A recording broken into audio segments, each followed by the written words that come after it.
Good morning. Here we are in John chapter 21. John chapter 21 for our reading today. And I hope that you've enjoyed these. We're going to finish up with John today. And then tomorrow we will move to another book. And that'll be exciting. I'm not sure which one yet.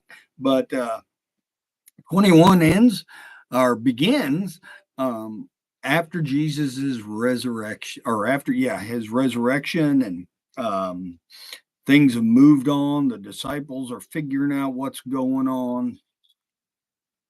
And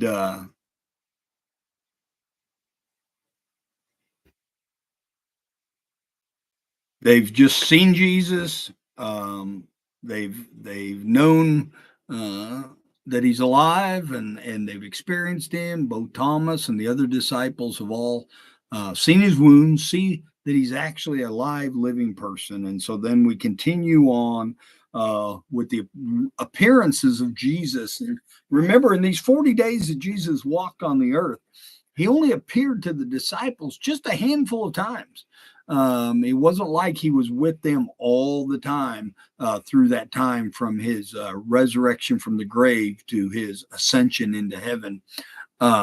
And so it's important for us to remember that, because sometimes we think he was there all the time, but he was not. And so let's look in 21, verse 1. Later, Jesus appeared again to the disciples by the Sea of Galilee. So there he is coming again. And this is how it happened. Several of the disciples were there: Simon Peter, Thomas, Nathaniel,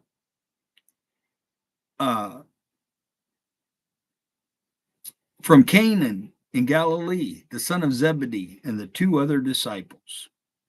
One being, so John was there.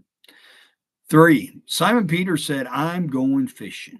Why would he not? They were all fishermen. Really, what he's saying is, I'm going to go back to what I had been doing. You know, it's funny how many times we do that when things aren't going the way we think they should, or the way we want them to. We go back to what we're used to doing. And many times it's not the best choice. But he's going to go back and go fishing. Simon Peter said, "I'm going fishing." Verse 3, "We'll come too," they all said. So they went out in the boat, but they caught nothing all night. At dawn, Jesus was standing on the beach, but the disciples couldn't see who it was. 5, he called out, "Fellows, have you caught any fish?" "No," they replied. 6, then Jesus said, "Throw your net on the right side of the boat, and you'll get some." So they did. They couldn't haul in the net because there were so many fish in it. 7, then the disciple Jesus loved said to Peter, that be John, "It is the Lord." When Simon Peter heard that it was the Lord, he put on his tunic, jumped into the water, and headed towards the shore. 8, the others stayed in the boat and pulled the load of net to the shore, for they were only about 100 yards from the shore. This is the second time we see Peter jumping out of the boat, going to the Lord, leaving the others with the work at hand. Sermon for a different time. 9, when they got there, they found breakfast waiting for them: fish cooking over the charcoal fire and some bread. 10, bring some of the fish you've just caught, Jesus said. So Simon Peter went aboard and dragged the net to shore, and there were 153 large fish, and yet the net hadn't torn. 12, Jesus, now, 12, verse 12, "Now come and have some breakfast," Jesus said. None of the disciples dared ask him, "Who you are?" They knew it was the Lord. 13, then Jesus served them the bread and the fish. 14, this was the third time Jesus had appeared to his disciples since he had been raised from the dead. See what it said there? This was the third time since he had been raised from the dead. So as I said in the beginning, he wasn't with them all the time, came and gone. Verse 15. After breakfast, Jesus asked Simon Peter, son of John, do you love me more than these? Yes, Lord, Peter replied, I love you. Feed my lamb, Jesus told him. Now we can read that and we see what it says, but if you do some research, you see there that love, the words of love that Peter uses, the love that Jesus used are different words. Peter is saying, man, I love you like a brother. Jesus is saying, do you love me with a God-given love?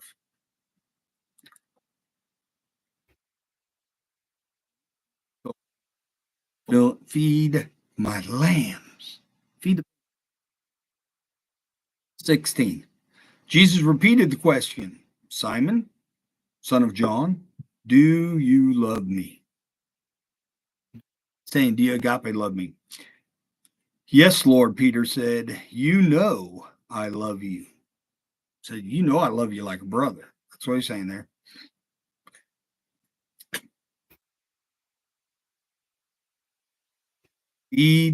Take care of my sheep, it says. So first he's feeding the lambs. Second time he's taking care of the sheep. And what a great illustration those two are. We could build such a great sermon out of this. Jesus said, 17, a third time he asked him, Simon, son of John, do you love me? But this time Jesus asked it differently, which Simon Peter didn't pick up on. And he said, do you phileo love me? Do you love me like a brother? Peter was hurt that Jesus asked the question 3 times. He said, Lord, you know everything. You know that I love you. Like a brother, that love there. Jesus said, then feed my sheep. Feed the lambs, take care of the sheep, and feed the sheep. 18. I tell you the truth. When you were young, you were able to do as you like. You dressed yourself and went wherever you wanted to go. But when you are old, you will stretch out your hands and others will dress you and take you where you don't want to go. So the first thing we see is above verse 18, Christ accepts Jesus right where he is. That's what he does with us. He accepts us where we are. And then he says, as you mature and grow through life, you're going to give up your life for me. And people are going to take you, they're going to do things to you. And you'll be ready for it because you're going to mature in your walk with him. Verse 19, Jesus said this to let him know by what kind of death he would glorify God. Then Jesus said to him, follow me. 20, Peter turned around and saw behind them the disciple Jesus loved, John, the one who had leaned over to Jesus during the supper and asked, Lord, who will betray you? 21, Peter asked Jesus, what about him, Lord?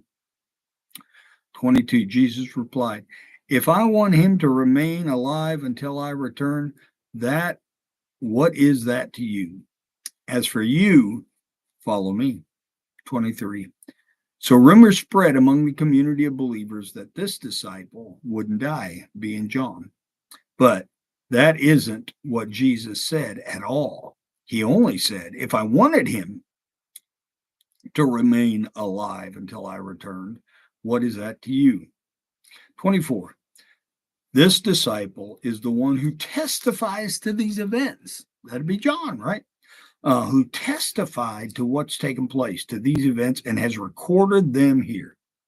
And we know that his account of these things are accurate. They're true. 25. Jesus also did many other things that if they were all written down, I suppose the whole world could not contain the books that were written in you. What a great place to be. Surrounded by Jesus' love. Jesus' command to follow. And that's the same command he gives us today.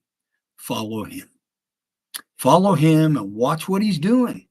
Join him in the work that he's doing and see how he'll bless your life. God bless you.